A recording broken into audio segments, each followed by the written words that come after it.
So let me start with Cheryl. What are you hearing that is working, that is considering this time now, getting employees engaged and keeping them there? Yeah, before I answer that directly, I want to, something that Jay and Sandy said reminded me of some research. I love research. I think every time I say research and data, Christy kind of rolls her eyes at me. No, I know you don't. But there was some really interesting research in the 70s about the Allen curve. I don't know if you're familiar with the Allen curve, but it was a theory, a communication theory developed by a professor at MIT. And basically, he studied engineers and said, is there a correlation between the proximity of how close they sit together and ideation and engagement? And there was. And he found that even if they're in the same office, but sit a distance away from each other, this makes sense, right? Their collaboration reduced. And someone recently in 2020, in the beginning, I think Q1 or something like that, picked up that study and said, what about technology? So now that we have technology that we didn't have in the 70s, is that mitigating that? And what they found was chat is not, email is not. The Allen curve still holds with those technologies, but video, it doesn't hold. So if you get, even though everyone's like, oh, my mom's zoomed out, or the person that Mike mentioned who didn't want to show his camera, video mitigates the Allen curve. So it does create ideation, collaboration, and engagement. So back to your question, Christy, I think organizations that are holding that weekly town hall, I'm looking at you, Rich Pennock, who is on this call, because I know he does that. And even though we're kind of like another Zoom, those things actually do work, or the person that Jay mentioned who does those open office hours. So I think those are great things to be doing right now. What about you, Jay? What are you hearing? My organization has been completely remote since day one. So, I mean, my whole team, we work remotely.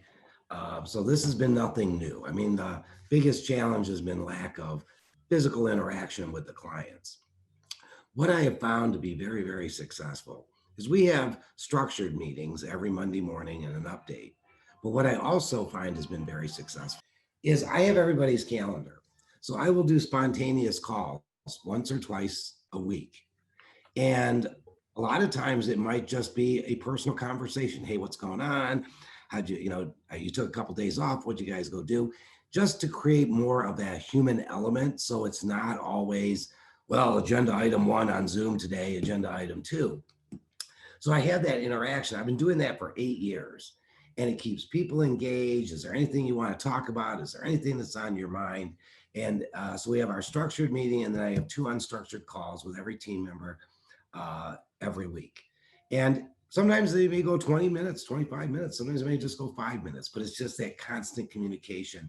And I think some elements of spontaneity that people really enjoy. It's been very successful over the years. And we've been trying to get our clients that are new to the remote working environment onto that same kind of a program.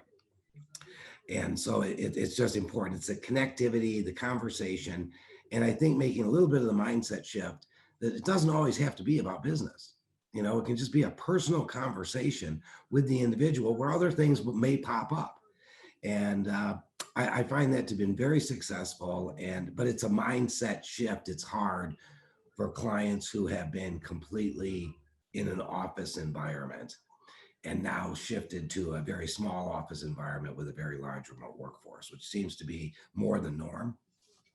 And making that, if you're not used to it, it's like anything else, it takes 30 to 90 days to, create a permanent habit. So it's getting people to do that. And what we recommend is get on Outlook, just make yourself a reminder, on Tuesday, spontaneous calls to Chris, to Melanie, to Cody.